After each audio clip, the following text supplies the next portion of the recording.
para nosotros pues es importante, ¿no?, conocer la historia y platicar con los testigos vivos que están fieles, que fueron parte de la fundación de aquí, de este fraccionamiento. Quiero agradecer a todos ustedes que estén aquí, que nos están acompañando, y también pues quiero darles la bienvenida a las personalidades que nos acompañan. El profesor Rubén Beltrán.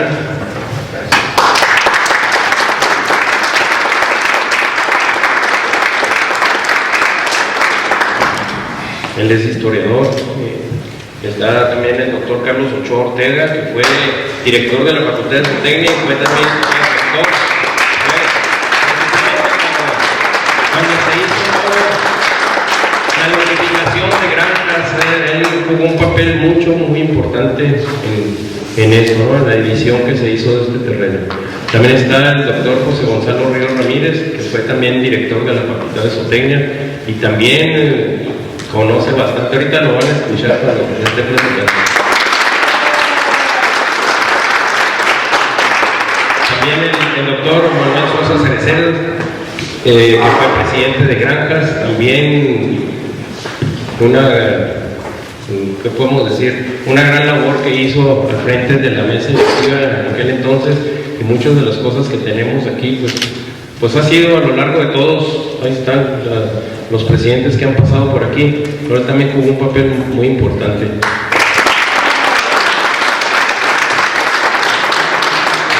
También el profesor José Chávez Cano también fue presidente, y él también estuvo aquí en Granjas dirigiendo aquí la asociación civil. Bienvenido, Pepe.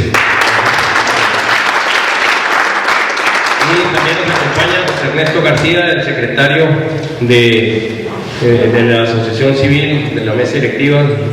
Estamos aquí, gracias por estar aquí todos con ustedes. Y bueno, les cedo el micrófono a Rafael Irigoyen para que dé inicio a este conversatorio. Yo quisiera nomás mencionarles algo. La idea de esto fue pues de parte del profe Irigoyen y de Martín Cermeño. Nos propusieron la idea y la verdad pues la cogimos y nos dimos a la tarea de organizarnos. Espero que estos 2 días que tenemos de eventos de festejos sean días inolvidables, que sean días muy bonitos, y que pasemos un rato agradable con las familias. Gracias y adelante, profesor. Muchas gracias. Vamos a perder la formalidad. Les pediría que tomen asiento, por favor. Ya en cada turno, si gustan permanecer sentados, a lo mejor algunos a todos nos conviene para descansar, porque estamos en la edad de estar mejor sentados que parados.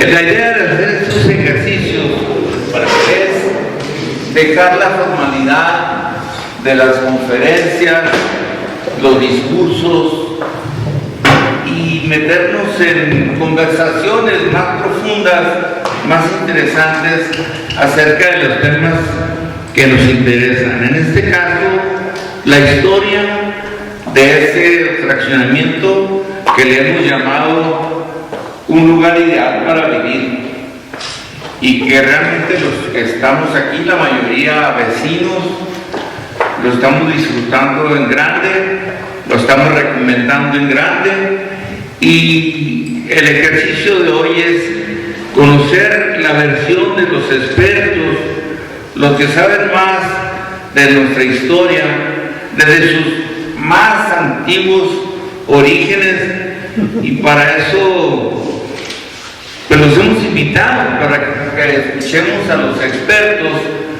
Uno de ellos, quizás el más conocedor de esta temática, no solamente del fraccionamiento, sino de todo Chihuahua, y que será el que tome la palabra primero. Es nuestro amigo, que no es la primera vez que nos visita. A él le encanta venir aquí y hablar sobre el tema.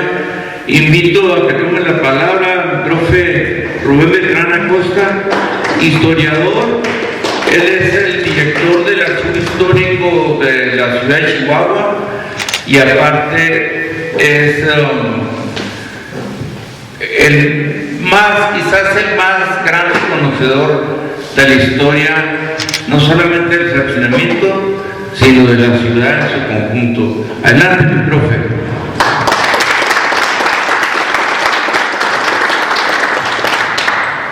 Con su permiso, señor presidente. Maestro, muchas gracias. La expresión del maestro Irigoyen pues nace en el afecto de la amistad. Sí. Cuando él era el director de la Facultad de Educación Física, tuve el privilegio, perdónenme que hable en primera persona, de que me viera él y su grupo de impulsores del deporte en Chihuahua y me plantearan un proyecto que traía. Y hace años creamos el premio Teporaca, así fue, maestro, ¿verdad? Y si queremos que haya una estatuilla, pero no hay quien nos haga una estatuilla para que ese sea el premio de los deportistas. En esa ocasión su servidor estaba haciendo las estatuas que están en Bolívar de Independencia y me comprometí con Irigoyen y entonces en un mes como este y el de diciembre me visitaba Irigoyen cuando estaba nevando, había hielo en los tanques del gas y estábamos haciendo temporacas. Entonces ustedes se imaginan lo que significa una relación que se creó en esas condiciones. O sea, hay afecto y hay admiración para el maestro. Cuando él me comentaba que tenían el propósito de reunirse para rememorar quiere decir para no perder la memoria, para rememorar cómo nació este rincón tan lindo que es la casa de todos ustedes. Me dio mucho gusto y le comenté a Irigoyen, es un acto de esta naturaleza, festejar un aniversario de un lugar, ¿verdad?, como es el de ustedes, la colonia de ustedes, pues es una obra de amor, definitivamente, es una obra de gratitud. O sea, es una obra en la cual ustedes están demostrando definitivamente un orgullo de pertenencia, y eso vale mucho, que estén demostrando en este acto el orgullo de pertenencia, el haber participado para crear en Chihuahua un rincón tan lindo como es la colonia que ustedes crearon. La tarea que desempeño hace pues ya 30 años como redactario de la historia, como cronista de la ciudad de Chihuahua, hace casi 30 años, y como director de un museo histórico que está considerado como los buenos de la República, el archivo histórico del municipio. Tenemos documentos de hace 500 años. Y cuando Cermeño y Irigoyen me hablaban de esta reunión, reflexioné sobre el área en que nos encontramos en este momento.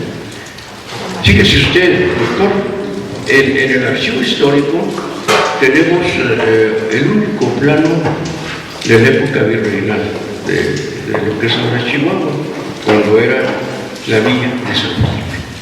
La villa de San Felipe, el Real de Chihuahua, fue el segundo nombre que tuvo nuestra ciudad, porque había una ley que decía que las nuevas villas tenían que llevar el nombre del rey, y el rey de España era Felipe V, entonces lo llamamos San Felipe el Real de Chihuahua, por ese motivo. Antes nos habíamos llamado, en 1709, San Francisco de Cuellar, por el santo, que ya tenía presencia en Chihuahua, y por Cuellar, que era el virrey de la Nueva España, y había otra cédula real que decía que nuevas villas llevaran el nombre del virrey.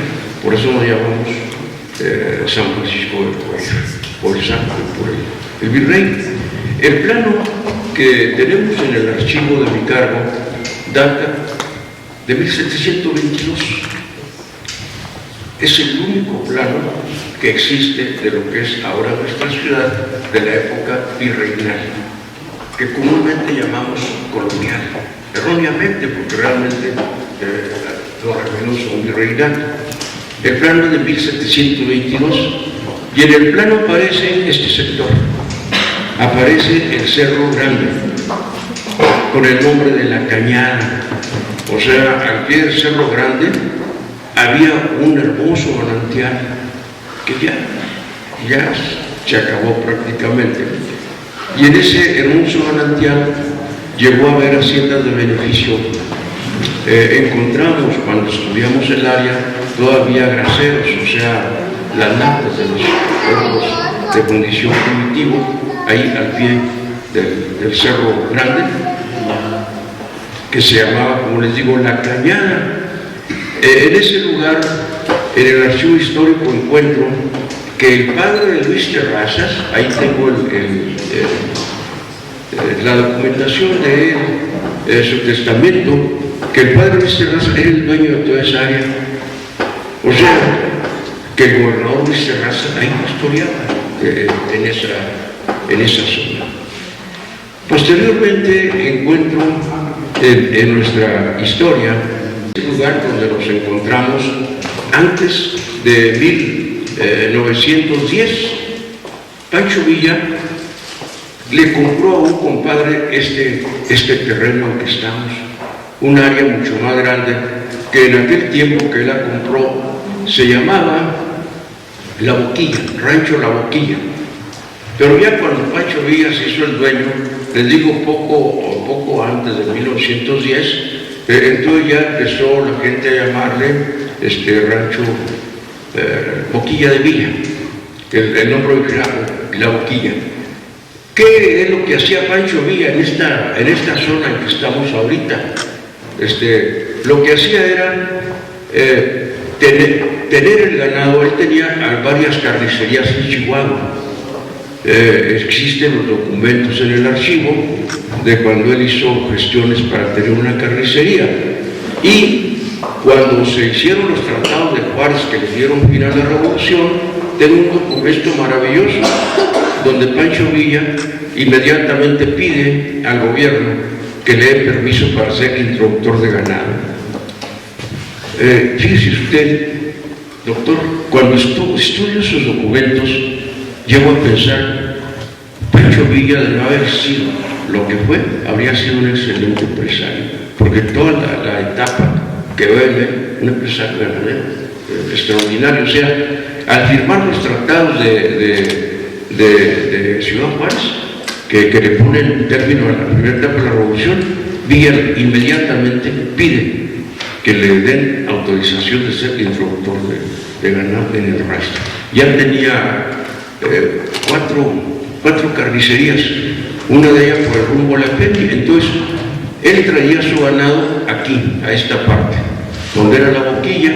Aquí lo mantenía 2 días, descansando, alimentándose, y le pasaba enseguida a Chihuahua, seguramente para el sacrificio y surtir sus carnicerías. Entonces el área en 1910 o a fines del siglo XIX la encuentro en el archivo histórico como La Boquilla de Villa, el rancho de La Boquilla de Villa. Existe una fuente muy interesante que es el libro que escribió doña Luz Corral de Villa, donde habla de este lugar, pero otra más que recientemente los descendientes de uno de los escritores amigos de ella, un libro muy bonito que se llama, son puras entrevistas, son 200 entrevistas, lo escribió Alfonso Escárcega, que ya falleció hace mucho. Ese libro, Alfonso Escárcega le pregunta a la viuda de Pancho Villa sobre ese lugar. Entonces ella le platica, se lo compró a un compadre mío, se llamaba fulano de tal, le costó, dice ella, no recuerdo muy bien si 2,000 o 3,000 pesos, lo usaba para eso y todo. Entonces, en esa época, en principio del siglo pasado, encuentro este lugar ocupado por la boquilla de Villa. Era un lugar especial. Yo creo que a los historiadores nos ha faltado estudiar esta zona desde un punto de vista geográfico. Limitando al rancho de la boquilla de Villa está el faro. Y encuentro que en el faro, el dueño del faro, allá donde está el Sopo de Chubisca, era precisamente el hermano de Pancho Villa, Hipólito Villa, y uno de sus generales de la División del Norte. Junto con ellos había un socio que era nada menos que el general con que Pancho Villa firmó la paz allá en Salinas. O sea, existe mucha historia sobre esto. La parte otra que limita a esta área, cuando era el rancho Boquilla Villa, es la labor de Terrazas. La labor de Terrazas era pues don Joaquín Terrazas, el hombre que se dedicó a perseguir a los apaches hasta 1880, en que ya en Tres Castillos muere el indio Victorio y se pone fin al problema, ¿verdad?, depredador de los indios hostiles. Entonces, el faro que rodea esta parte de un hermano de Pancho Villa en aquel tiempo, la labor de Terrazas, de Joaquín Terrazas. Lo demás, posteriormente, ya les dije, el área que fue de los Terrazas, y posteriormente ya ejido de Villa Juárez. Un servidor de ustedes, tuve la oportunidad de ser el secretario de Desarrollo Urbano cuando era el gobernador del estado, don Oscar Runelas, un hombre de gratísima memoria, que fue rector de nuestra universidad y que fue gobernador de nuestro estado. En esa época fue cuando se programó el anillo periférico que existe ahorita. Al terminar la época aquella, ya dejamos en bordo lo que es el periférico de la Juventud, y en esta parte el Almada. El que no se hizo como lo habíamos programado en el Plan Director de Desarrollo Urbano de 1982 fue el Toledano, que lo habíamos programado saltando los cielos del Nombre de Dios por detrás, lo que están haciendo ahorita, unirlo al entronque de la carretera para Delicias. En la época del gobernador Oscar Flores, lo que se hizo fue el Toledano con las calles pavimentales que existían. Entonces no se hizo como originalmente se había programado. El de la Juventud y el Almada de este lado, sí, exactamente. En aquel tiempo tuvimos un estudio de toda esta área. Ya estaba la escuela Zootecnia.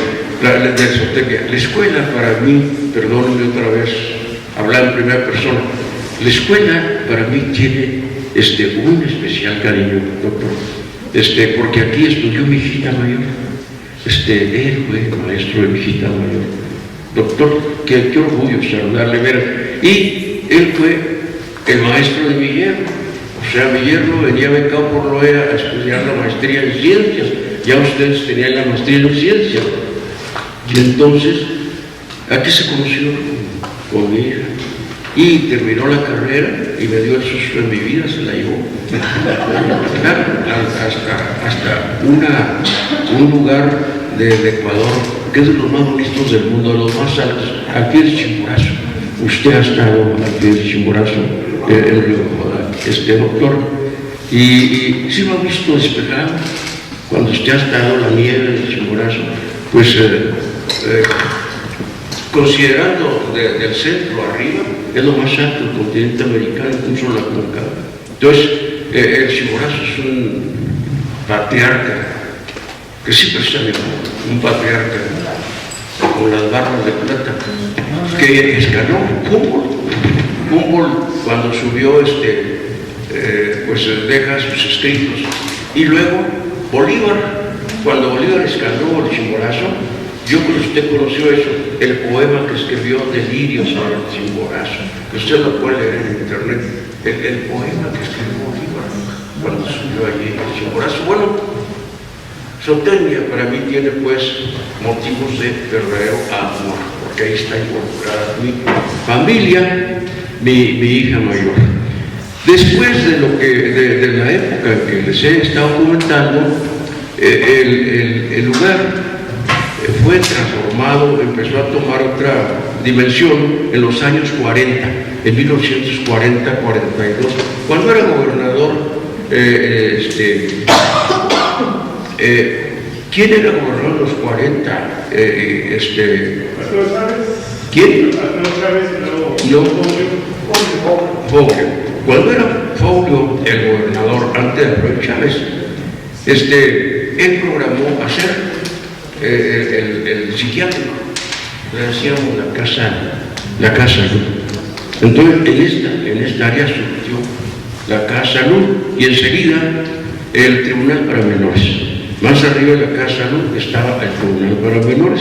Ahí la gente de mi edad lo visitamos de la escuela, lo visitamos. Entonces Pablo Miramontes en los 40 creó el centro psiquiátrico y le dio movimiento a esta zona ya en ese aspecto. Aparte creó el hospital infantil allá en frente del San Francisco. Posteriormente viví en la época, porque estaba aquí mi niña estudiando, en que la escuela empezó a trabajar. Yo la traía, venía por ella. Este lugar es interesante, es un lugar que tiene magia, de historias de entierros. Ustedes lo han escuchado. Conocí a un chofer de Pancho Villa, el Chapo Valencia, que platicaba cuando trajo Pancho Villa dejar un tesoro por aquí, y que él huyó porque pensaba de que estaba en juego su cabeza, porque había sabido el lugar, y me trajo a ver el lugar. Me decía, atrás de esa loma debe estar ese tesoro. Pues mucha gente anduvo aquí, y yo creo que todavía sigue buscando los tesoros de Pancho Villa. Y pues fíjese usted, doctor, en la época suya, como director de Zootecnia, ¿se acuerda que estaba el campo de entrenamiento de los soldados enfrente? Sí, bueno, entonces es cuando estábamos haciendo el bordo del periférico, aquí enfrente, estaban los bulldozers, y los chavales de ustedes, sus alumnos, se salían en sus horas libres a estos lugares, mi hija entre ellos, y un día que vino por ella estaban emocionados, porque cerca del club de tiro, el bulldozer había sacado un cajón y habían rodado monedas. Naturalmente, la gente del ejército intervino inmediatamente y todo aquello se olvidó rápidamente, pero mi hija y sus compañeros alumnos de la época, desde la dirección de usted, recuerdan perfectamente bien que vieron eso. Y yo me acordé lo que me platicaba el Chapo Valencia, que la agudeza intelectual de Villa lo hizo saltar la loma, pero no enterrar el entierro en ese momento, sino venirse por atrás de la loma y es seguramente el que habían encontrado. Cuando ya se pensó en esta colonia, tuve la oportunidad, fíjese, llegó bien, no sé si le había comentado, de que el rector Torres Medina me hablara, me dijera, profesor, tenemos un grave problema, nos están invadiendo un terreno que es de la universidad, y es el CDP que nos está invadiendo, y nos conviene que en lugar que invada el CDP, lo invadan ustedes. En ese tiempo yo andaba en problemas de entonces lo puse en contacto con la gente que hacía eso, que invadía terrenos en frente de CDP, y comisionaron a un muchacho que había creado con nosotros la colonia Esperanza. Se llamaba Rafael Castillo, a lo mejor todavía vive por aquí, y él fue el encargado de invadir los terrenos de aquel lado para evitar que los invadieran otra gente, pero autorizado por el rector. Dijo, nomás nos dejan un espacio muy grande que nosotros visitamos con los maestros. Y ese es el origen de este espacio.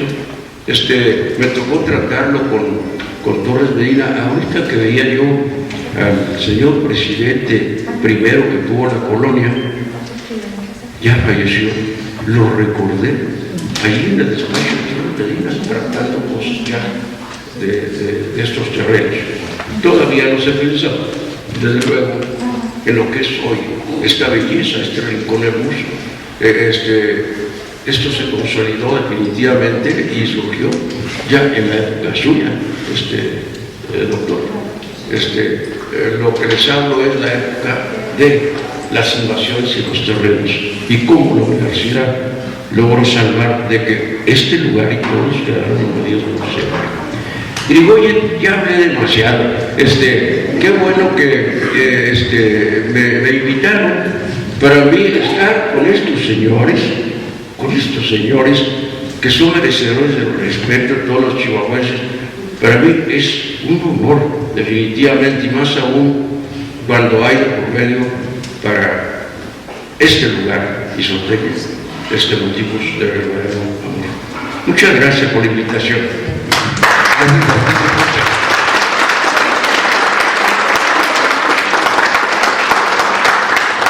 Hacemos un paréntesis para tener el honor de presentar al licenciado Irving Rafael Lodera Talamantes. Él es el secretario de Desarrollo Humano y Bien Común del Gobierno del Estado. Bienvenido, amigo, le damos un aplauso de bienvenida. Muchísimas gracias por tu apoyo, por tu visita. Gracias por estar aquí y que te enteres de que estás en el mejor lugar para vivir en Chihuahua. Mejor que en San Francisco. Bien, desde luego es un gusto escuchar al maestro Beltrán y sobre todas estas historias, pero todos, para eso es el conversatorio, están en su derecho y en su oportunidad de tomar la palabra, ya sea para consultar con el maestro o para hablar acerca de su experiencia. Me parece importante la participación, para dar continuidad a lo que decía el maestro Beltrán, la participación del doctor Gonzalo Ríos, porque él fue el que recorrió primeramente a nombre de la universidad todos estos terrenos a caballo y a pie. No había cuatrimotos en ese entonces, ni celulares. Doctor Ríos, si gustas tomar la palabra para que nos platiques algo de tu experiencia. Muchas gracias. Pues es un honor para mí estar aquí presente en esta celebración de los 30 años de nuestro fraccionamiento. Yo quisiera, más que todo, hablar un poquito acerca de los orígenes, de los antecedentes de este fraccionamiento, en el sentido de que mucho de lo que estamos ahorita disfrutando realmente pues tiene que ver mucho con la fundación, con la instalación, con las nuevas, vamos a decir, instalaciones de lo que era la Escuela de Ganadería y luego la Escuela de Zootecnia, que finalmente se convirtió en Escuela Superior de Zootecnia y luego la de Zootecnia. Yo creo que tenemos que remontarnos a los años 70. Entonces le toca pues al doctor Alberto Pérez García como director y al ingeniero José Arturo Ojeda como secretario técnico, pues aventarse con toda la elaboración del proyecto. De los tres personas que estoy nombrando, nada más vive el ingeniero José Arturo Ojeda, que yo lo invité para que él diera testimonio directo de esto que yo les estoy platicando, pero desafortunadamente pues él no pudo venir y me comentó pues que yo les platicara todo esto. Bueno, entonces ya se empieza a trabajar en el proyecto, pero el primer problema que tenían era ¿dónde vamos a instalar? ¿Dónde vamos a poner las nuevas instalaciones de la escuela?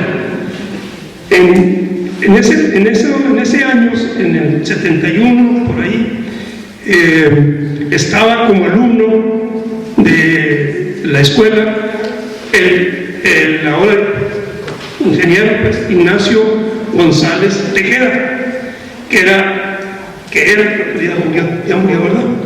Hijo del doctor González Estavillo, al tiempo director del Hospital Neuropsiquiátrico. Entonces, ya estableciendo pláticas y relaciones, Nacho platicando ahí con las autoridades, y programó una cita para que se viera con el doctor Ignacio González Estavillo, y bueno, ahí más la relación que se tenía con el rector de aquellos tiempos y con el gobierno del estado, finalmente se llegó a un acuerdo de que había espacio para que se pudiera fundar ahí la Escuela Superior de Zootecnia, en las instalaciones de la Boquilla de Villa. Pues bien, se procedió adelante. En ese tiempo, una de las justificaciones que se tenían era que ya algunos profesores participaban con el Hospital Neuropsiquiátrico. Tenían una pequeña granja ahí enfrente del Hospital Neuropsiquiátrico, donde creaban pollos, producción de huevo, gallinas de postura, cerdos, etcétera. Y venían los estudiantes de aquella época a hacer sus prácticas aquí en la Boquilla de Villa, enfrente del Hospital Neuropsiquiátrico. Entonces todo eso ayudó a que se pudiera en un momento dado facilitar, pues, que se pusieran las instalaciones aquí en la Boquilla de Villa. Pero había se trabajó en el proyecto, se logró pues establecerse ahí, pero había un problema con el agua. En ese tiempo pues el principal problema para desarrollar el proyecto era que no había agua aquí disponible para todas las actividades que pudiera desarrollar la facultad, la escuela, perdón, estoy hablando de la escuela. Entonces se perforó con apoyo de la Secretaría de Recursos Hidráulicos y muy particularmente con el apoyo del Regulito, el ingeniero Martínez, se perforó ahí donde está ahorita la arena de rodeo. Ahí fue el primer pozo que hubo aquí en Granjas. Y ese pozo sirvió para proporcionar agua para que se pudieran desarrollar todas las actividades que se desarrollaban en la escuela. Pues después, poco tiempo después, pues ya estando aquí utilizando esos espacios, se logró también con la autorización y con el apoyo del doctor Ignacio González Estavillo, pues que se extendiera toda esta parte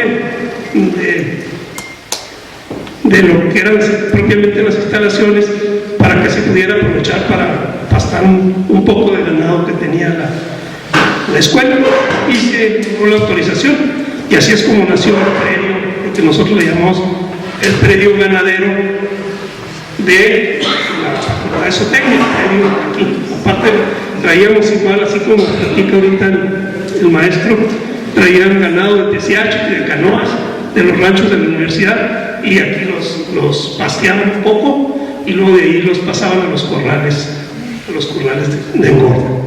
Ese era el procedimiento que se hacía. Yo entro en escena en el año 1975. Yo anteriormente había estado trabajando en el Instituto de Investigaciones Pecuarias, y en una de esas reuniones que todavía me tocó tener allá en la antigua escuela de ganadería, con el doctor Pérez, me invita a trabajar y empiezo a colaborar. Eso fue en el 73, pero inmediatamente pues me fui a hacer la maestría, y cuando regreso me nombran coordinador de las unidades de producción. Y entonces, por lo tanto, todo este predio que ocupa ahorita el fraccionamiento, más donde una parte que está cerca más, bueno, respetando siempre el campo de tiro, ¿verdad?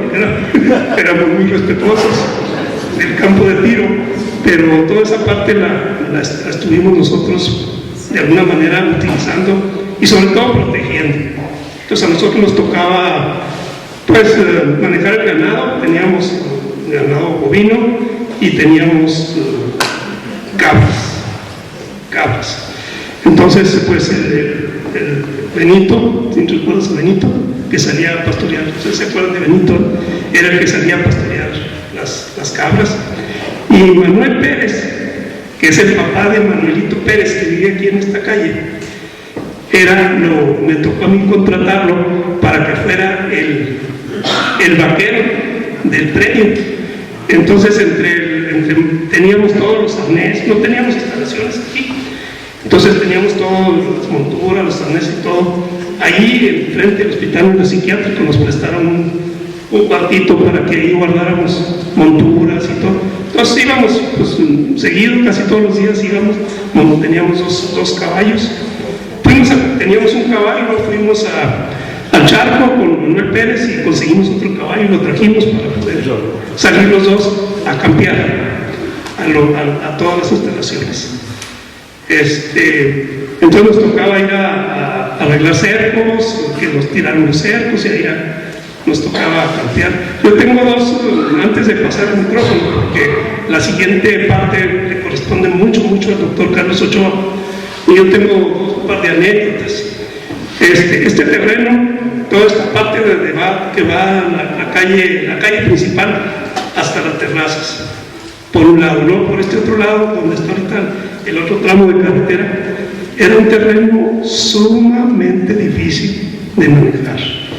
En tiempo de aguas nos quedábamos, el caballo se quedaba atascado, se quedaba hasta las patas hasta esta altura, y yo tenía que bajarme del caballo y pedir auxilio para ir a sacar el caballo. En más de una ocasión, un jeep que teníamos, un safari, si te acuerdas, Carlos, un safari, pues nosotros le decíamos el chafari, ¿verdad? Vámonos en el chafari donde podíamos entrar, porque era un solo camino, no había más que ese camino. Entonces el safari se nos quedaba y teníamos que ir por el tractor para ir a sacarlo. De tal manera que cuando se llegó el tiempo del deslinde, que a mí también pues me tocó andar ahí junto con Poncho Sánchez y con Armando Chavira, cuando tocó el tiempo del deslinde, pues yo lo primero que dije, aquí no quiero yo terreno, yo me voy a ir un poquito donde el terreno esté más macizo, y me fui allá enfrente del cerro de las escobas. Ahí escogí yo mi terreno ahí, y toda la gente estaba entusiasmada de que era muy buen terreno, de que para sembrar, y que para etcétera, etcétera, ¿verdad? Entonces yo dije, no, yo ya conozco esto, yo ya anduve aquí algunos años y sé cómo está la cosa, yo me voy a vivir arriba, yo escojo allá arriba. Otro, ya para entregar ahora sí, aquí está el ingeniero Carrillo, tú fuiste el primer estudiante que hizo una tesis de licenciatura aquí en este terreno, ¿sí o no? No, mi hermano fue. ¿Fue tu hermano? Carrillo. Ah, bueno, pues yo fui asesor, pero yo pensé que había sido tú. Miguel Ángel Carrillo es un hermano. Ah, Miguel Ángel, sí, ok, él trabajó conmigo, él empezó trabajando con otro ingeniero y luego renunció, y cuando yo llego en el 75, pues me lo pasan aquí a la CIGLE, y teníamos un convenio con Sabamex en tiempo, y hacíamos 2 que 3 trabajos, más que investigación tipo demostrativo, diferentes niveles de sal para el ganado, diferentes niveles de proteína, etcétera, etcétera. Hacíamos este tipo de trabajos. Entonces, pues a mí me tocó ser el asesor de ese trabajo. Y yo traigo todavía un poquito, después platiqué con el doctor Ochoa, y él también estuvimos hablando de todos los antecedentes de la invasión, etcétera, etcétera, pero pues yo dejo hasta aquí mi participación, porque sé que el doctor Carlos Ochoa trae mucho más precisa la información, que tiene que ver con el segundo momento importante de este fraccionamiento. El primero fue la fundación de la Facultad de Zootecnia, y el segundo fue la invasión que hubo en estos terrenos y que dio lugar a que ahora estemos disfrutando de este fraccionamiento. Gracias.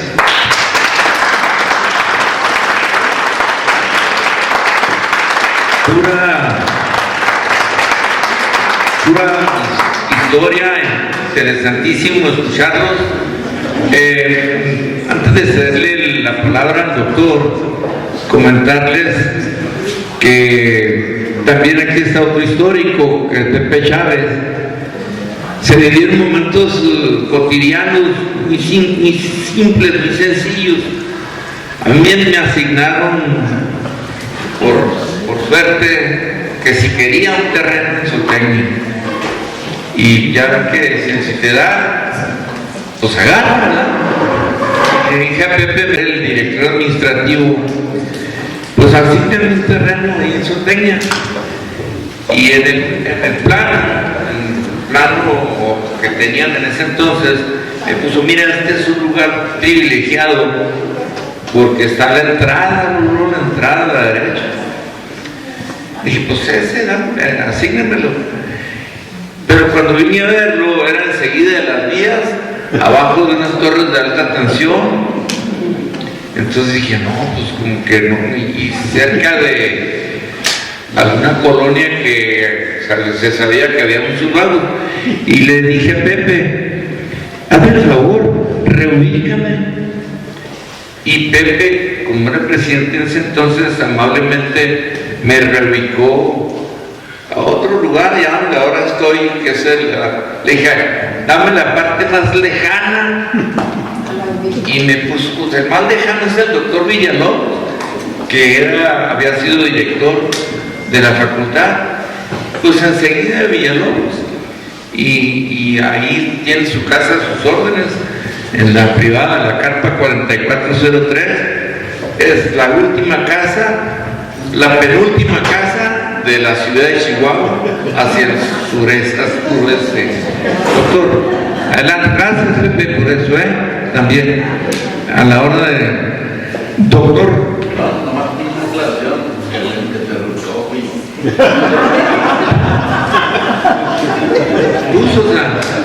Bueno, es que tuve dos reubicaciones.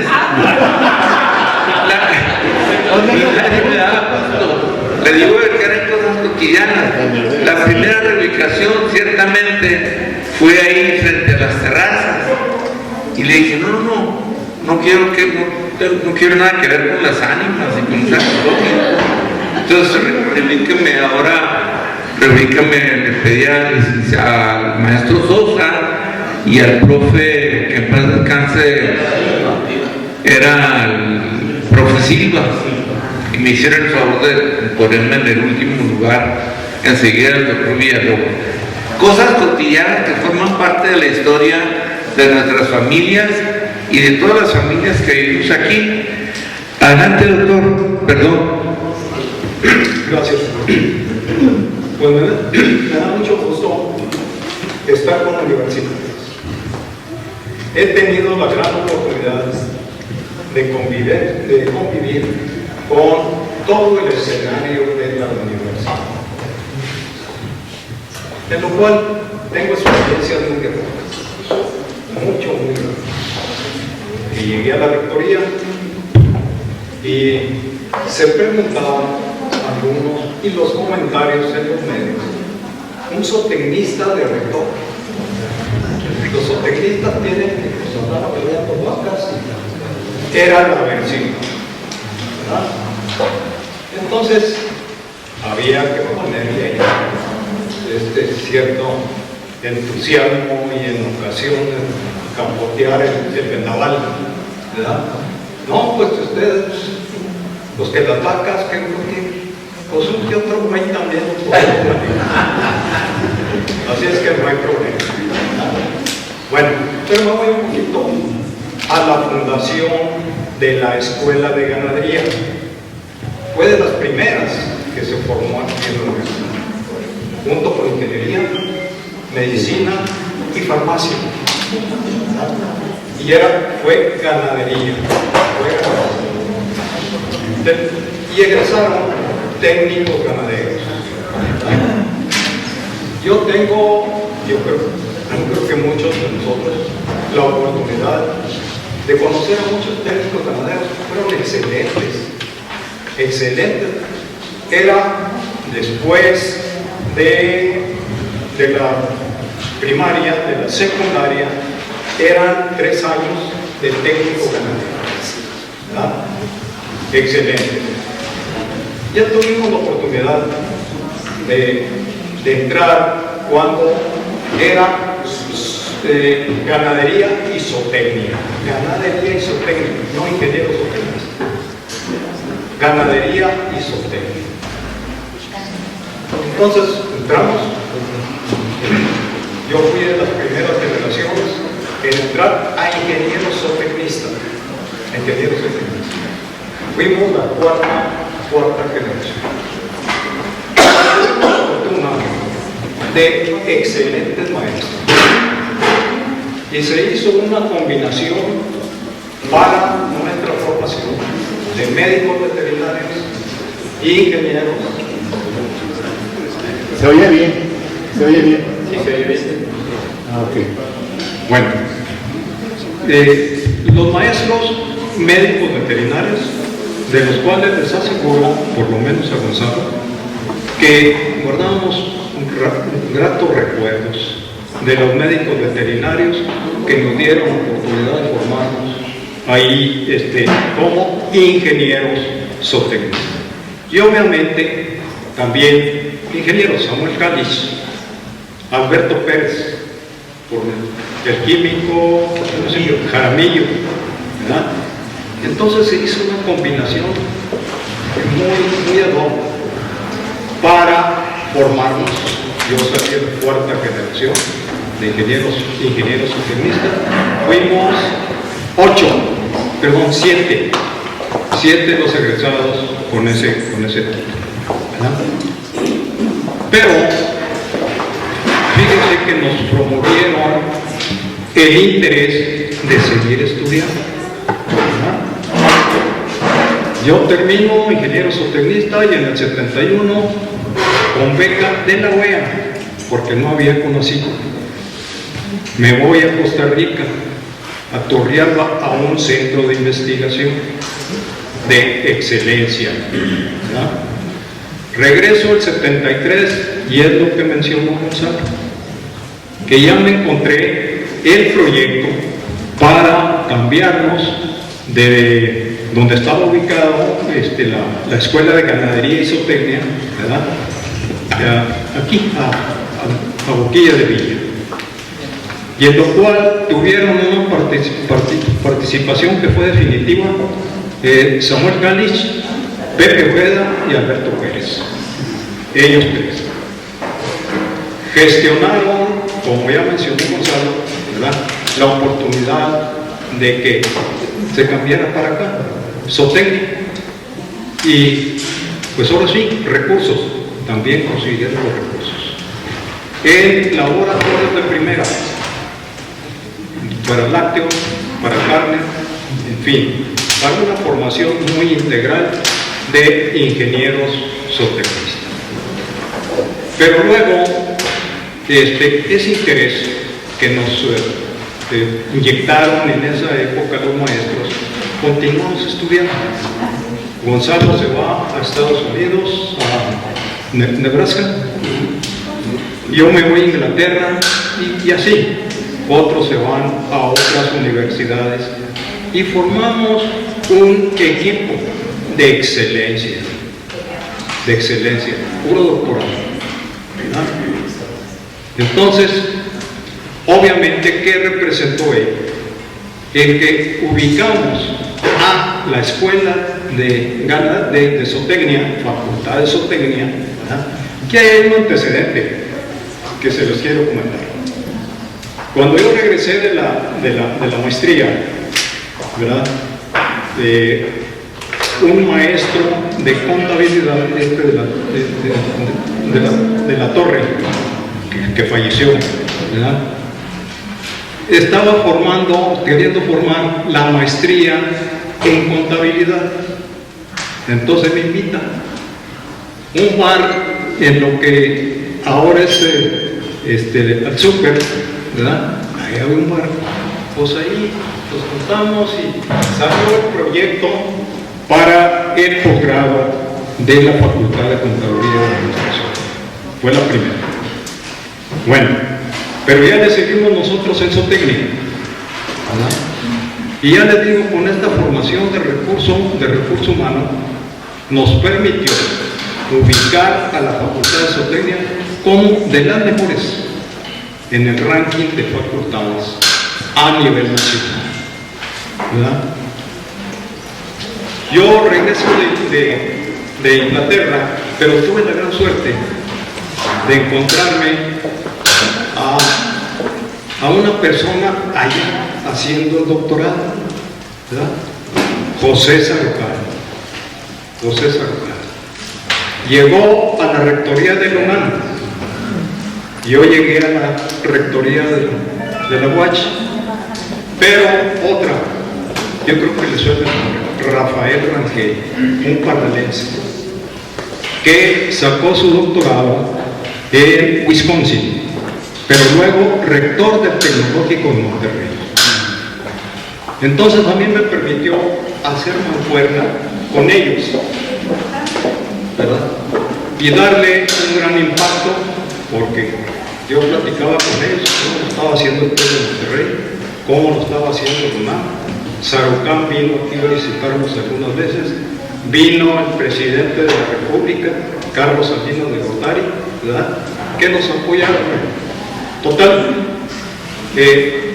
esto es la historia. Pero, para la rectoría, yo en mi equipo de trabajo casi formé puro posgrado, doctorado, maestría, ¿verdad? Pero también que es de licenciatura y se tiene que tomar en cuenta a las diferentes facultades.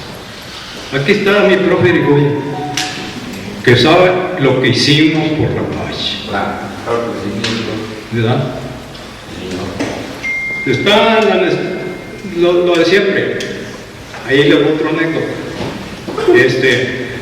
Pues no había los suficientes recursos para arrancar algunos proyectos. Entonces el gobernador Fernando Baeza me dice: mira, en lugar de que nos andan pidiendo dinero aquí cada rato, ¿verdad?, y vamos y conseguimos recursos. Lo hicimos, elaboramos el proyecto, tuve gente en planeación, lo han de ubicar perfectamente, excelente para planeación. Se elaboró el proyecto y nos fuimos con Fernando Baeza, y de planeación, que fue conmigo, era la época de los acetatos, y ahí llevábamos la información. Llegamos a la CEP, Manuel Barlet, secretario de Educación Pública. Total, hago la exposición y lo recuerdo muy bien, porque Barlet, en la medida que yo estaba exponiendo, él cabizbajo y anotaba. Entonces mi primera impresión fue: pues no le está tomando interés a lo que estamos exponiendo, pero ni modo, seguir para adelante. Bueno, termina la exposición y recuerdo muy bien la expresión del licenciado Manuel Barlet, el secretario de Educación, que dice: Fernando, ahora el gobernador, hacía mucho tiempo que no tenía una propuesta tan sensata como la del rector. Y entonces ya se vean cuánto, y le dice el licenciado Barlet al gobernador, ¿verdad? Fíjense, fuimos a solicitar 300 millones de pesos en ese tiempo. Entonces le dice Manuel Barlet al gobernador: ¿cuánto le pones?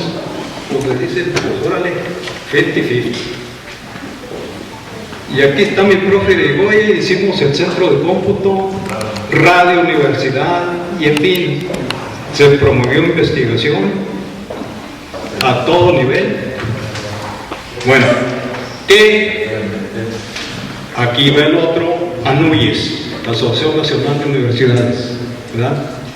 Pues nos invita, yo creo, como lo estamos haciendo ahorita, ¿verdad? Y llegamos y yo recibí la universidad, estaba en el lugar 23-24, ¿verdad?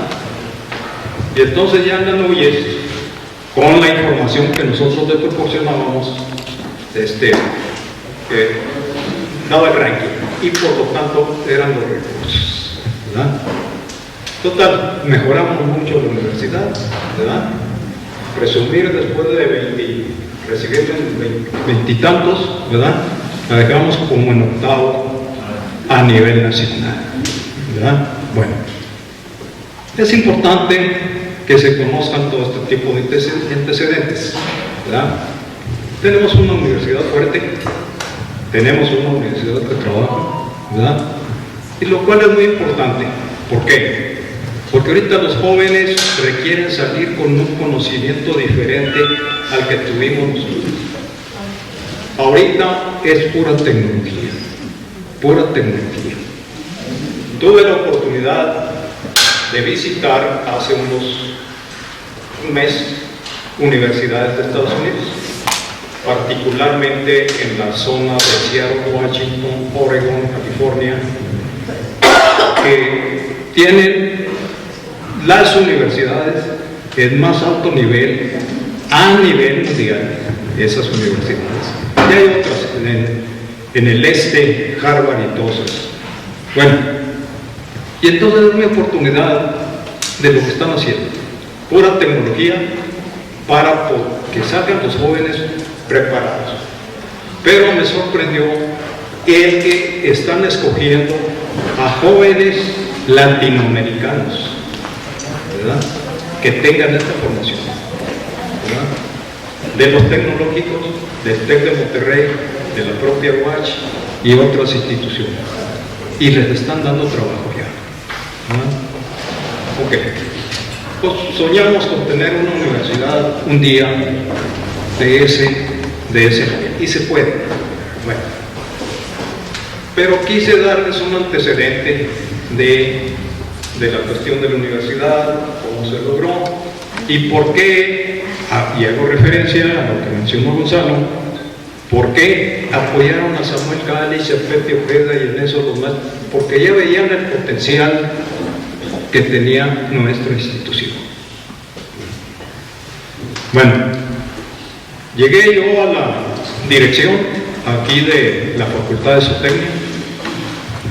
Fue en 1995 un problema muy serio en la universidad, ¿verdad? 1985. Tuvo situaciones, cayó un rector, cayó un gobernador, etc., ¿verdad? Total, en ese momento llegué yo a la dirección de la Facultad de Zootecnia, ¿verdad? Pero estando hundido, para ya entrar en el tema, ¿verdad?, un trabajador, posiblemente algunos de ustedes lo ubiquen, Chonito. ¿Te acuerdan de Chonito? ¿Todavía mi Chonito? Bueno, era el encargado ahí de la red. Estaba yo en la oficina y me dice Chonito, oiga, ahí eran unas gente que se metieron ahí al terreno, ahí de las vacas, ¿verdad? Y bueno, pues vamos a ver. Entonces ahí voy, ¿verdad? Y al primero que me encuentro es a Pedro Víquel, líder, ¿verdad?, para la cuestión social, para conseguirles terrenos, casas, ¿verdad? Pues estaba él ahí en su silla de ruedas y traía un grupo aproximadamente de unas 500 personas, ¿verdad? Llego y ¿qué pasó, Pedro? Pues ¿qué? No, pues ya tenemos la autorización para quedarnos con este terreno. No, dije, pues no te agarras tan peladita, vamos platicando. ¿verdad? No, pues y obviamente los que estaban ahí esperando que se diera una solución para los terrenos, ¿verdad? Empezaron a gritar, a hacer presión, ¿verdad? No está aquí el dirigente de los potros de Zootecnia, Ramón Cano. Se aparece Ramón Cano con los potros, el equipo de fútbol americano. Pues sí, impresionante, ¿verdad? Por pura coincidencia. Pura, mera coincidencia, quién sabe quién le dijo. Total, llegan y ya estaba ahí medio calentándose el ambiente con los que querían los terrenos, y entonces pues a Cano, a Ramón, pues nomás una seña y se les arrima. No, pues se pasaron. No veníamos a eso. Entonces, ¿qué pasó, Pedro? No, vamos negociando, órale pues, ¿verdad? Y entonces me dice, acuérdate que tú y yo anduvimos en la campaña de Fernando Baeza para gobernador, ¿sí? ¿Cómo no? Y de otros diputados, ¿verdad? Pues le dije, pues andamos en la misma, te digo, pues como rasgándonos las vestiduras aquí por esto, ¿verdad? ¿Y qué sugieres? Le dije, mira, ahí en aquel campo, ¿sí? ¿Verdad? Pues sí, pues vamos y me los llevo ahí. No, espérate, dijo, pero ya chambala y sabrá Dios qué pueda suceder. Nos vamos, Pedro y yo, y hablamos con una persona ahí en el campo de tiro. Oye, esto. O sea que, no, dijo, pues déjame llamar a ver qué dice de la quinta zona militar. Se comunica por teléfono, pues no, dice el general, ¿de qué ese terreno sabrá Dios de quién es? Así, en esos terrenos. O sea que no tienen, ya el profe Beltrán ya nos dijo a quién pertenecía, quién era. Y ahí era con el pragmatismo propio de ese momento. Bueno, pues ya le dije, ya Pedro, oye, pues ya por lo menos aquí hay una oportunidad. Le hablo al rector, Rodolfo Torres Medina, ya lo mencionó también, profesor Beltrán. Le dice, espérate tantito, déjame checarlo con el gobernador. Lo checa con el gobernador, Fernando Baeza, y como nos dice el profe Beltrán, pues ya ellos sabían de eso, que iba a pasar, ¿verdad? Pues ahí ya vamos con toda la flota, con los 50, Pedro Domínguez ahí subiéndolos en su carrito, porque andaban ahí de ruedas total. Le dije, mira, pero ¿qué te parece, Pedro, si nos acercamos más ahí para el lado de un cerrito ahí? Vamos, pues ya llegamos ahí, llegamos con la rufla de raza, y no, pues a ver, este terreno va a ser de ustedes. No, pues encantado. Yo les dije que era una condición, que le pongan Colonia Zootecnia. Ah, sí, cómo no, ya está Colonia Zootecnia. Bueno, entonces, aquí ya en los terrenos, tenemos que tomar una decisión, ¿verdad? Y llega Rafael Ceres, yo no sé quién lo ubique, Rafael Ceres, licenciado. Ok. Rafa y yo conocidos desde hace mucho tiempo, ¿verdad? Él era el secretario del sindicato de maestros, ¿verdad? Entonces estaba en proceso de construcción ese edificio. Entonces me dice Rafa, ¿qué te parece si les pedimos una cuota a los que vayan a tomar un terreno? Y ese recurso nos va a servir para construir el edificio de los maestros, del sindicato, ¿verdad? Bueno, déjame checarlo también. Le llamo al licenciado Rodolfo Torres Medina, ¿verdad? Miren, qué lástima que no estuvo aquí Fito Torres Medina, fue clave ese rector. Porque si él no se hubiera amarrado, no hubiera, quién sabe qué pasó. El otro, Fernando Guerrero también, todos, y así, y como dice el maestro Beltrán, pues ya había cierto antecedente al respecto, ¿verdad? Total, se reparte el terreno, ¿de qué medida? No me acuerdo, 40 por 40, 50 por 50, ¿verdad? Y yo no sé si le pagaron a Rafa, ¿verdad? Pero lo que sé es que se construyó el edificio. A lo mejor y no nada más con ese recurso, ¿verdad? Con algún otro. Y entonces, bueno, pues esa fue la manera en que tienen ustedes grandes universidades, yo también, un terreno, ¿verdad?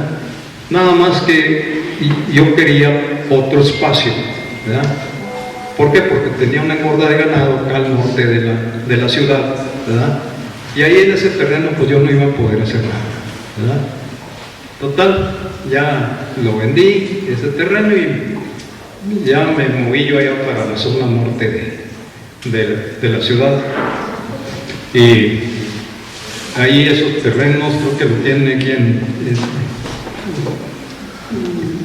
Levario y Tetey, ¿verdad? Fue el motivo ahí del cambalache que hice con ustedes. Entonces, pero todo esto, toda esta referencia es que me da mucho gusto ver aquí, aunque fue para granjas, ¿verdad? Y ahorita ya solo son otras cosas, pero qué bueno, ¿verdad? Pero yo quise coadyuvar todavía con los maestros en estos terrenos. Y estando yo en desarrollo rural del gobierno municipal, le propongo al presidente municipal, ¿verdad?, de que un terreno de la Unión Ganadera aquí pegada se hiciera un parque tecnológico. ¿Y por qué combinaba bien con los de aquí de las granjas universitarias y un parque tecnológico? Se lo proponemos a la Unión Ganadera, lo acepta, ¿verdad? Nos vamos a México, a Zagarpa, al secretario de Zagarpa todavía, ¿verdad? Hicimos un fondo de 100 millones de pesos para el agroparque, que ahorita les quedaría en medida a los ganaderos la sequía y luego el gusano barredor y todo eso. Bueno, es darle valor agregado al producto carne, ¿verdad?, pero en base a tecnología, ¿verdad? Ya estamos listos para empezar el proyecto. Cambiaron en la Unión Ganadera, vino otra administración y le dieron partidas. Una lástima, si no ahí estaría ya el agroparque, y sería beneficio principalmente para gente de aquí de granjas universitarias. Entonces, ahí espero que hayan ustedes una información, cómo les llegó el terreno a ustedes. Yo me imagino que hay de diferentes facultades aquí, no solamente gente de zootecnia, ¿verdad? Deben de haber de otras, de todas. Que como les digo, yo como rector, bueno, yo me hice pero súper amigo de todos la gente de la facultad. Aquí está el profe de Irigoyen, ¿verdad? Los de medicina, los de derecho, los de ingeniería, ¿verdad? Entonces, pues con ello espero que tengan una referencia en un escenario un poquito más amplio. Felicito a Luis Raúl ahora que preside esta asociación civil. Me hubiera gustado que estuviera el director de Sotenea, no sé si militar. Bueno, porque creo que ya ahora sí ya es director oficialmente, ¿verdad? Después de anda festejando. Bueno, pues me da mucho gusto estar con ustedes, ¿verdad? Y decirles, pues, qué bueno. Y ¿usted qué es de Rafa Cereceres? Perdón, ¿familiar? No. Ok, porque me hubiera gustado también que estuviera alguien de Rafael Cereceres, ¿verdad? Ya nos está malito, Rafa. Está malito el rector Torres Medina, ¿verdad? Que yo les llamé, ¿verdad? Para ver si nos pudieran acompañar. Pues no. Pero por lo menos en mucha medida ellos fueron también coadyuvantes a lo que ustedes tienen ahorita. Gracias, universitario. Gracias. Gracias, doctor.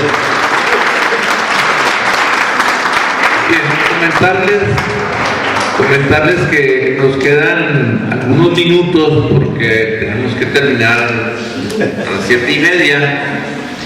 Enseguida habrá un evento social también con motivo del 30 aniversario, que va a ser una cena baile, pero quisiera pedirles si quieren alguna participación del doctor Sosa, Pepe Chávez, que nomás nos dieran la oportunidad en los últimos 5 minutos pedirle al profe Beltrán que nos cuente esa pequeña historia del cerro, de la batalla de los sombreros.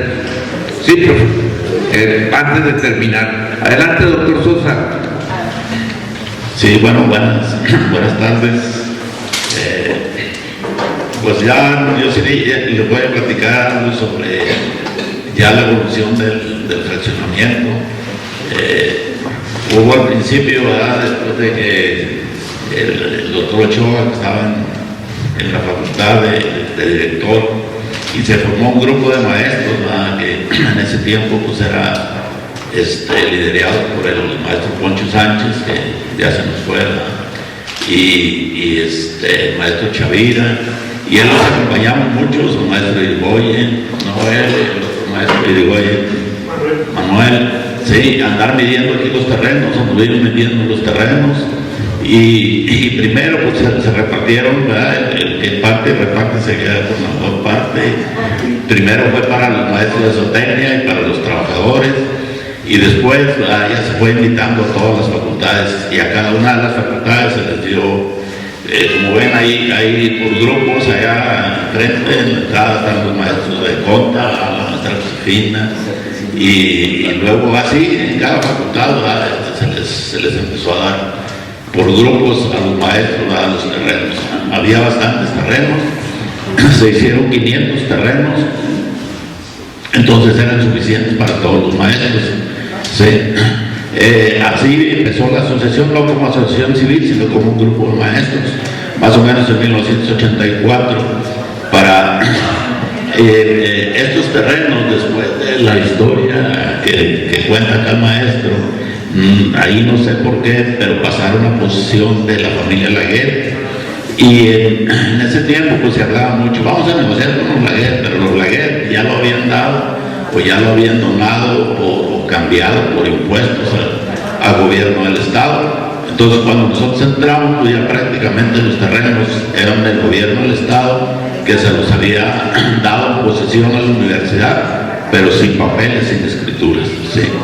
Entonces, así pasamos desde 1984, 88, 90, 92, 94, y todas las reuniones eran de pura, ahora sí, como decimos vulgarmente, de pura chirinola, no llegábamos a nada, ¿sí? Entonces, llega 1997 y había cambio de mesa directiva, y entonces dijimos mi esposa y yo, pues vamos a entrarle y vamos a cambiar y hacer algo en Granjas. y formamos una planilla. Me dio mucho gusto ver al maestro Rito, un aplauso a Rito.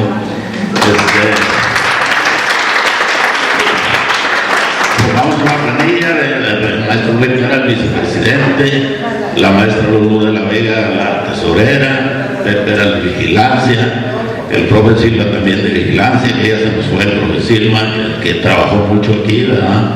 La maestra Berta, que también se nos fue de enfermería, y formamos esa planilla, y afortunadamente ganamos las elecciones y empezamos en 1997 a cambiar nuestra teoría. Nuestra teoría fue la siguiente: todo el mundo esperaba que nos titularan los terrenos, ¿verdad? Porque decíamos, si no tenemos seguridad en los terrenos, pues ¿para qué vamos a construir si no son nuestros legalmente?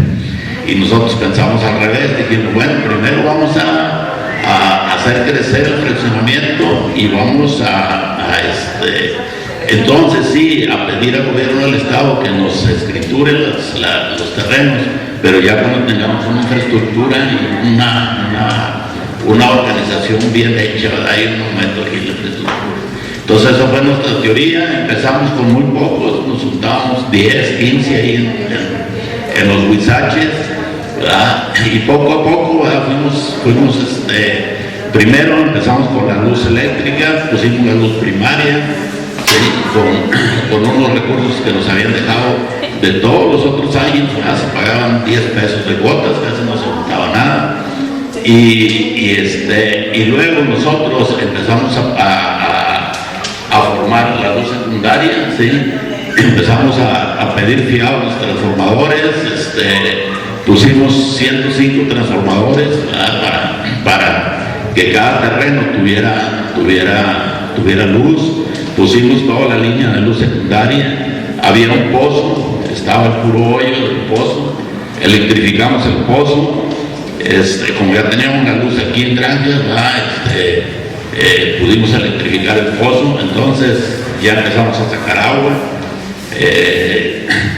Lógicamente éramos pocos los que pagábamos una cuota y nos la descontaban de rectoría, y a través de la rectoría llegaba el descuento y nos llegaba ese apoyo, ¿verdad? Y con eso nosotros empezamos, pero nos dimos cuenta que había más de 100 terrenos de gente que ya no pagaba, que ya no estaba en la universidad, por ahí José había salido, sobre todo de Sopenia, cuando fueron la facultad tenía pocos alumnos y muchos maestros salieron de la facultad, entonces se fueron y los terrenos los dejaron abandonados, ¿verdad? Como estaba abandonado aquí. Entonces, ¿qué hicimos nosotros? Dijimos, bueno, pues vamos a decirle a todos los maestros de la universidad que quieran terreno y se los vamos a vender, y se los vendimos en la cantidad gloriosa de 8,000 pesos. Y luego vinieron, empezaron a venir los maestros, ¿verdad? Y muchos brochas firmaron su letra, ¿verdad? Les dimos 3 meses para pagar, total que no pagaban, recogíamos la letra, la rompíamos, a ver quién más quiere terreno, ¿verdad? Y luego empezamos a subirlos a 10,000, a 20,000, a 30,000, 40,000, y de ahí más o menos llegamos hasta 40,000. Y de ahí empezamos a hacer toda la infraestructura que actualmente tiene Granjas. ¿Sí? Empezamos con la pavimentación, los primeros 2 kilómetros, de coincidencia desde la entrada hasta la puerta de mi casa. Entonces, como el presidente municipal de mi pueblo hizo la banqueta hasta su casa, ¿eh? Porque cuando llovía se rodaba. Entonces, lo que dice el maestro Ríos, cuando decidimos venirnos a vivir aquí, por cierto, aquí está mi hijo, que fue el primer niño nacido aquí en Granjas Universitarias. Párate, Jaime, para ver.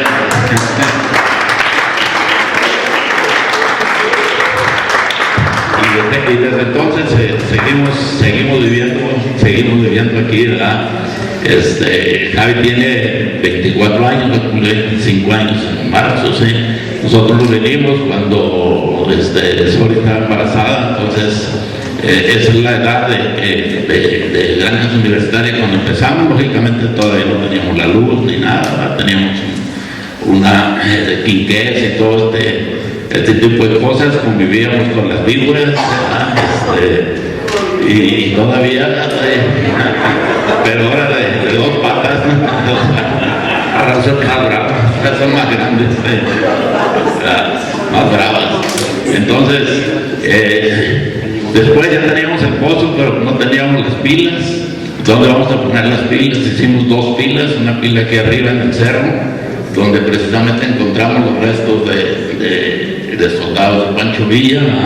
Eso luego se lo platico, maestro, pero tan corto para que no se sepa lo que nos encontramos ahí.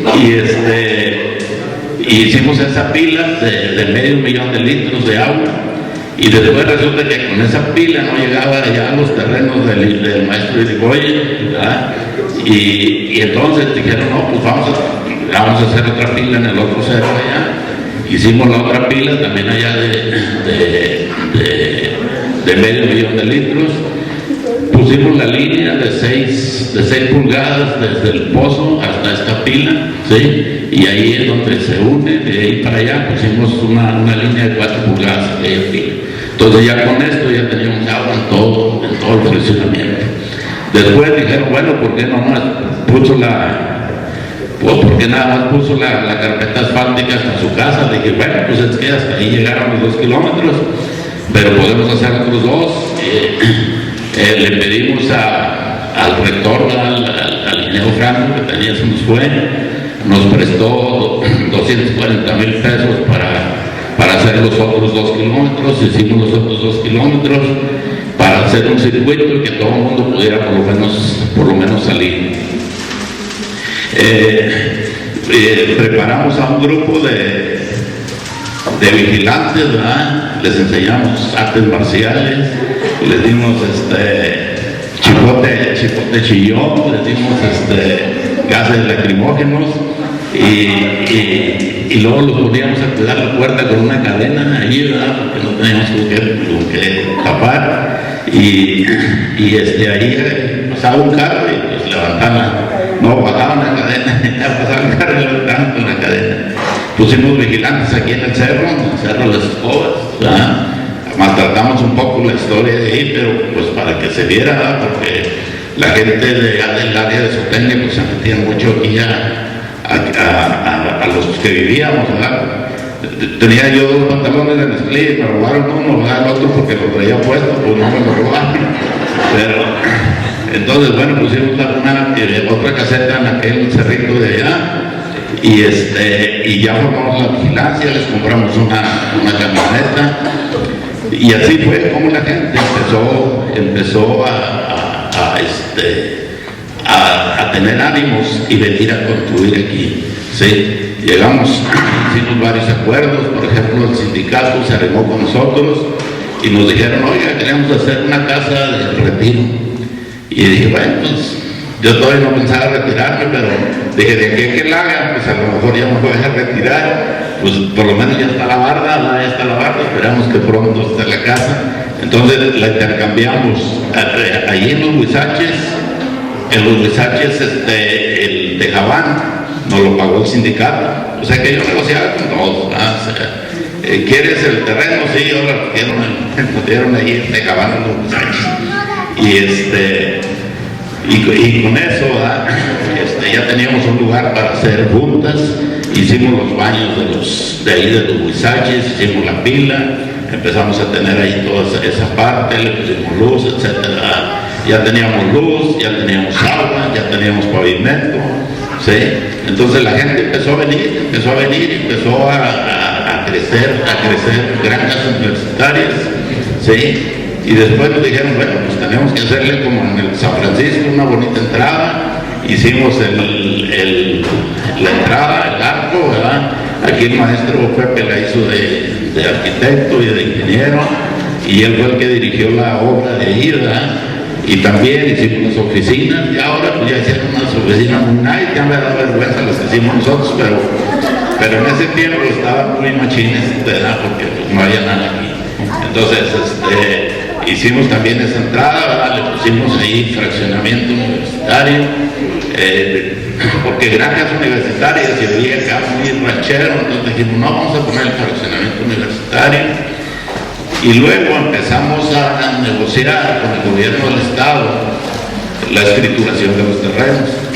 Entonces ahí era muy difícil, sin embargo tuvimos gran ayuda, ¿verdad?, de los maestros que se arrimaron, ¿verdad?, y algunos, sí, casi todos eran maestros, todos los periodistas importantes de aquí de Chihuahua, ¿verdad?, el maestro Fierro, el maestro Payán, Martín Cermeño, ¿quién? Froilán, y todos los, ya ven que los periodistas dicen que es el cuarto poder, ¿verdad? Pues sí, les encanta la idea, pues sí, tienen mucho poder, y ellos a través de esas influencias pues nos conectaron con las autoridades, ¿verdad? En ese tiempo estaba el gobernador, el licenciado Baeza, el licenciado Rodríguez Moreno era el secretario general del gobierno, y él tiene terreno aquí también, no sé si ya lo he contigo, pero sí tiene terreno aquí. Entonces todo eso hizo que se nos facilitara la negociación para hacer la escrituración, y logramos también es importante reconocer al profe Méndez, que era el de la oficina de algo de territorial, de una oficina de desarrollo urbano, la que arreglaba los terrenos, sí. Entonces negociamos eso,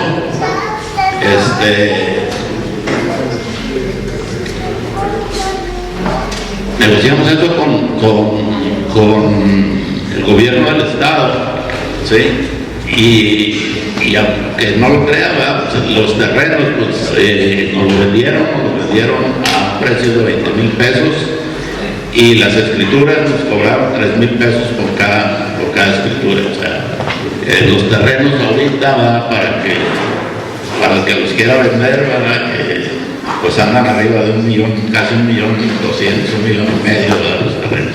Los compramos a 20,000 pesos, algunos otros los compraron a 8,000, nosotros se los pasamos. Entonces todo este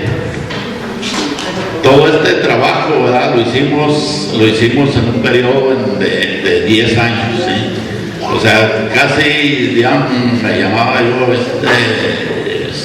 no Manuel Sosa, sino Porfirio Sosa, porque de hecho el tercer periodo también estaba reelecto, ¿sí? Pero mi idea era terminar con la escrituración. El día que nos hicimos la primera reunión y nos entregaron las escrituras, las primeras escrituras, dije, nos vemos, y nombramos elecciones, llamamos elecciones, quedó el maestro Pepe enseguida como presidente de Granjas. Entonces, esa es la historia, ¿verdad?, de la evolución, pues, del fraccionamiento, ¿sí? Nos tocó a nosotros impulsar todo eso, y si me preguntan por qué lo hicimos, pues lo hicimos porque nosotros queríamos vivir aquí, ¿verdad? Teníamos interés en vivir aquí, y hasta la fecha vivimos aquí muy a gusto, muy felices, como dice el maestro Irigoyen, es el mejor lugar del mundo para vivir, ¿sí? Desafortunadamente hay personas importantes que ya se nos fueron, ¿verdad? Pero tenemos que agradecerle mucho, por ejemplo, al profe Silva, a Poncho Sánchez, a varias personas que se nos fueron, que son importantes fundadores de aquí del fraccionamiento. Entonces, esto que les platico en 5 minutos, porque nomás me dio 5 minutos Irigoyen. Sí, nos demandaron varias veces. Por ejemplo, había gente que pagaba el predial, pero no pagaba cuotas. Entonces venían y decían, oiga, mi terreno, no, pues usted no tiene terreno, no paga cuotas, ¿verdad? No, pero pago predial, pues vaya a pedirle al municipio, vaya a pedirle el terreno, porque aquí usted no está apuntado, ¿verdad? Entonces, no, una demanda, derechos humanos, etcétera, etcétera, etcétera. Entonces, me salvé del bote como 2 o 3 veces, pero afortunadamente esto salió adelante, y de ahí para acá pues han venido trabajando mucha gente a la que tenemos que agradecer, ¿verdad? Y ahorita, pues aquí estamos en el chisme, ¿verdad? Eso es lo que quería compartirles. Si tienen alguna pregunta, puedo contestarles de esas fechas para acá, puedo contestarles lo que ustedes tengan dudas al respecto, ¿verdad?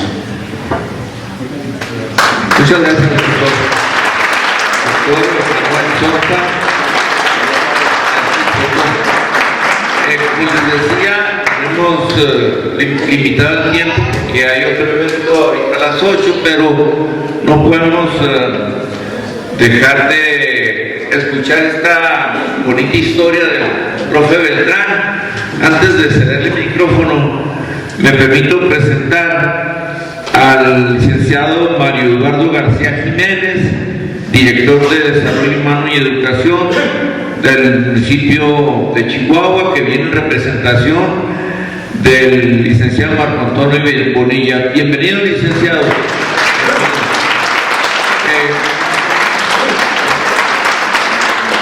De cualquier manera, bienvenido y espero que te quedes a la fiesta. A ver, una cena baile muy agradable. Bienvenido. Profe, adelante. Es una historia muy interesante que, dentro de su conocimiento tan profundo de la historia de Chihuahua y particularmente de este predio. Adelante, mi profe. Gracias, maestro.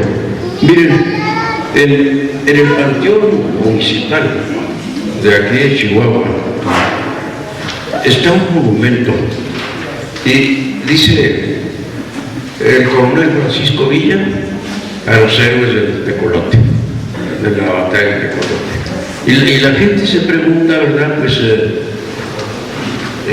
¿qué significa ese monumento? ¿A qué se refiere? Monumento a los héroes que murieron en la batalla de Tecolote. El lugar en que nos encontramos en este momento está en las faldas precisamente del Cerro del Tecolote, donde el doctor encontró las trincheras del Pancho Villa allá arriba cuando andaba con su trabajo. Efectivamente, el nombre oficial Cerro del Tecolote generalmente se confunde o indistintamente se llama Cerro de las Escobas por la cercanía del rancho de las Escobas. ¿Por qué es interesante para la ley de monumentos históricos, de sitios y monumentos históricos, el cerro que es centro de la colonia de ustedes, el Cerro del Tecolote? Porque es en realidad un momento histórico. Cuando Francisco Madero lanzó su plan de San Luis Potosí desde San Antonio, Texas, el día 5 de octubre, invitando al pueblo de México a levantarse en armas para recuperar el gobierno. Entonces aquí en Chihuahua fue en ese momento el único estado que no le falló a don Francisco Madero. Los demás estados de la República casi no hicieron caso omiso del llamado, incluso en la tierra de Madero. En cambio, Chihuahua hubo una insurrección completa ya para el mes de noviembre. El 26 de noviembre estaba acampado el ejército de Porfirio Díaz en la ciudad de Chihuahua, al mando de uno de los generales de mayor punto honor en el país, Juan N. Navarro, el que defendió Ciudad Juárez y que tuvo que entregarla cuando los tratados de Juárez. Juan N. Navarro, que era un hombre con mucho honor y con mucha importancia como militar, recibió la orden de dirigirse a la sierra de Chihuahua, que es donde estaba la amenaza peor para el estallido de una revolución aquí. Y el 26 de noviembre de 1910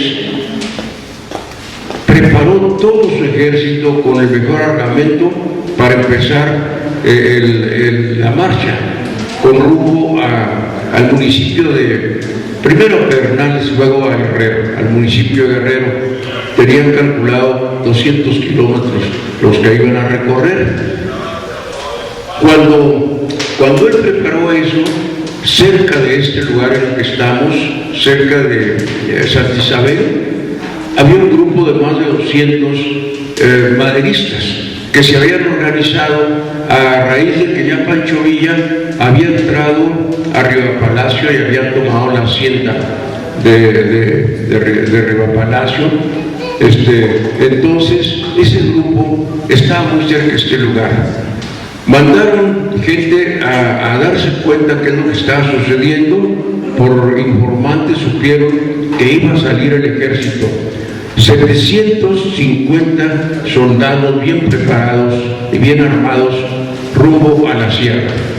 Pero no imaginaron que tan cerca de la ciudad de Chihuahua estuviera un grupo de maderistas. Ese grupo era tan pequeño que no eran más que 30 individuos. 30 individuos que se acamparon cuando supieron, ¿verdad?, que venía el ejército con este rumbo.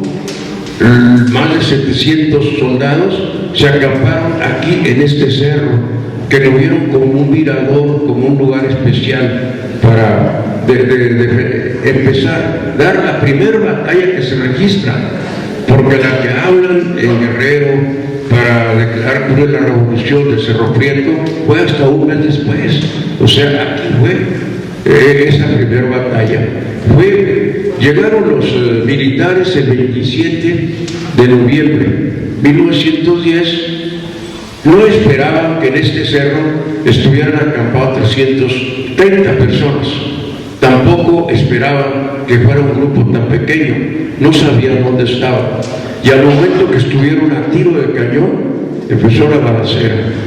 Los militares, sorprendidos, no sabían qué hacer, no sabían cuánta gente estaba tiroteándolos, no sabían que eran unas 30 personas y que ellos eran 700.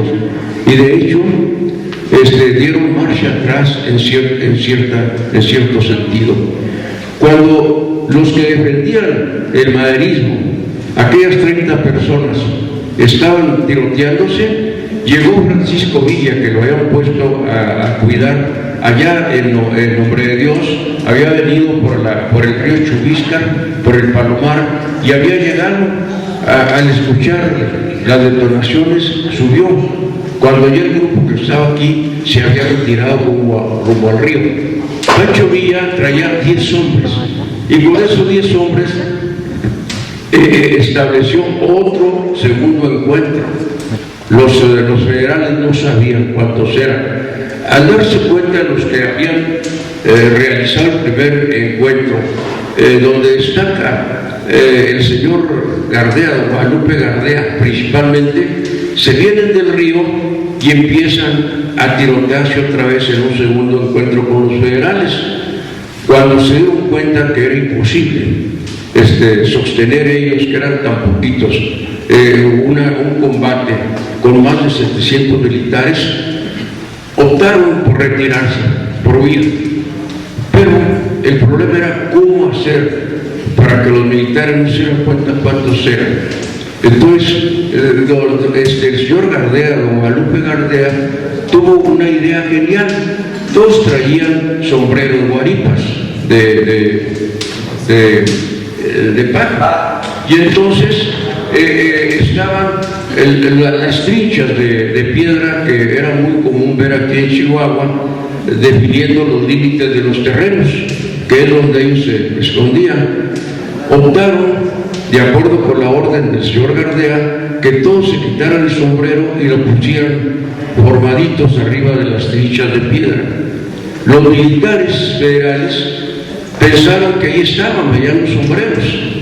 Mientras le tiraban a los sombreros, los maderistas se fueron rumbo al río. Y cuando estaban allá en el río ya con sus caballos preparándose, todavía escuchaban el tiroteo. Esa batalla del cerro del Tecolote pasó a hacerse popular en la historia de Chihuahua como la batalla de los sombreros, porque los federales, los 700 federales, no supieron por mucho tiempo que a lo que le estaban tirando era a los sombreros. Claro está que al regresar asustados ya a Chihuahua, porque se volvieron, Entonces dieron como parte de que habían vencido a los maderistas fácilmente. Y, bueno, esa es la historia del primer combate después de la revolución, el 27 de noviembre de 1910, antes la de Cerro Prieto, que se pretende, ¿verdad?, que sea la cuna y todo eso. Aquí fue ese primer combate, el 27 de noviembre, y la batalla pasa en la historia como la batalla de los sombreros, pero oficialmente la batalla del Cerro del Tecolote. El monumento que está, que les digo, en el panteón, es un monumento muy interesante. Dice el coronel Francisco Villa, de la batalla del Tecolote. Él les mandó a hacer, ya pasada el combate, les mandó a hacer ese monumento que se conserva ahí en el panteón municipal. Eso es lo que les quería comentar, lo que me pide el maestro. Muchas gracias, maestro.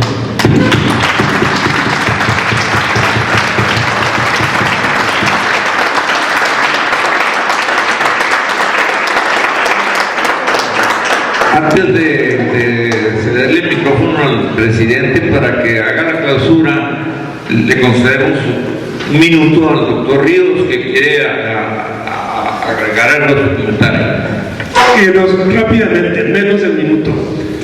El doctor Carlos Ochoa, yo creo que se le pasó a comentarles que la justificación en aquel tiempo para poder contar con estos terrenos era que aquí se iban a establecer granjas familiares para que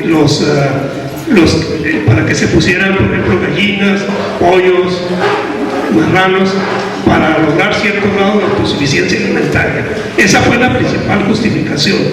Y luego eso fue la razón por la que primero entró todos los de Soteña junto con los administrativos, y ya con la intervención del licenciado que aquí nombró Carlos, pues ya se incorporaron otras escuelas. La primera escuela que se incorporó fue la de Contaduría y Administración, luego me parece que Química, la Facultad de Ciencias Químicas fue la segunda, y de ahí ya se empezaron a incorporar otras escuelas. Las últimas fueron ya las de Derecho y Medicina y todo eso, pero las primeras fueron Química, Soteña, Conta, Química, Ingeniería. Gracias.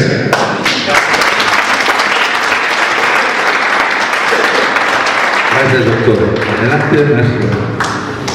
Bien, pues muy interesante la plática que tenemos aquí con nuestros invitados, y pues antes que nada quiero agradecerles al licenciado Irving Rafael Lovera Alamante, secretario de Desarrollo Humano del Gobierno del Estado, que haya estado con nosotros, y la verdad por el apoyo. Bravo. También la representación del licenciado Marco Antonio Bonilla, al licenciado Mario Eduardo García Jiménez, director de Desarrollo Humano y Educación de... Gracias a ellos y a sus dependencias, la verdad nos han apoyado bastante aquí en el fraccionamiento, y parte del festejo del 30 aniversario ha sido gracias al apoyo que nos han brindado ellos. Se los queremos agradecer, muchas gracias. Y bueno, quiero agradecerles al profe Irigoyen, que estuvo dirigiendo este conversatorio.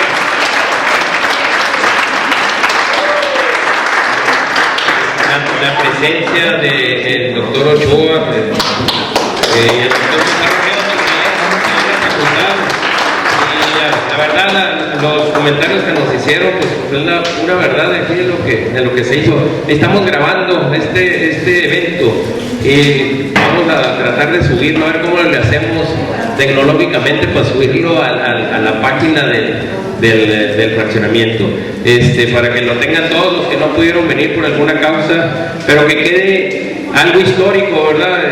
Ahorita mencionábamos Vaya, desgraciadamente de los compañeros que nos antecedieron, pues algunos de ellos ya no están aquí con nosotros, que hubiera estado también interesante que hicieran sus aportaciones como la hizo el doctor Sosa, ¿verdad? Lo que acaba de comentar el doctor Sosa, todo lo que se avanzó en ese momento. Entonces, doctor Ochoa, doctor Ríos, gracias por estar aquí. Pepe Chávez, el profesor Beltrán, por sus comentarios y sobre todo sus conocimientos de historia y lo que él nos platicó aquí, pues ha enriquecido mucho este conversatorio que con motivo del 30 aniversario llevamos a cabo aquí en el fraccionamiento de Granjas Universitarias. Muchas gracias a todos. Y seguimos con los festejos. Quiero, antes de terminar, invitarlos. Ahorita tenemos aquí un vinito de honor y unos bocadillos para arreglar aquí, que se termine de arreglar el salón, que se queden las puras mesas. Aquí los invitamos ahorita a la cena baile, que vamos a estar aquí de las 9 a la 1, vamos a tener música, a las 9:30 sirve la cena. Entonces todos cordialmente aquí invitados. Y el día de mañana seguimos con los festejos. Mañana tenemos una cabalgata aquí por el fraccionamiento y una caminata al cerro que aquí le decimos del Tecolote, que aquí le decimos el Cerro de las Escobas. Una caminata familiar, los papás que gusten llevar a sus niños, y luego después a las 10:30 ahí en el área, en los Huizaches, vamos a tener el mercadito, que le decimos tipo kermés, donde vamos a tener presentaciones de cuadros folclóricos del Instituto Tecnológico de Chihuahua. El profe nos puede decir mejor qué es lo que vamos a tener. Ahí va a haber karaoke, va a haber piñata para los niños, etcétera. Entonces vamos a festejar este 30 aniversario con una buena vecindad y compañerismo aquí entre todos nosotros. Entonces los esperamos ahorita y mañana también. Bueno, pues muchas gracias a todos y gracias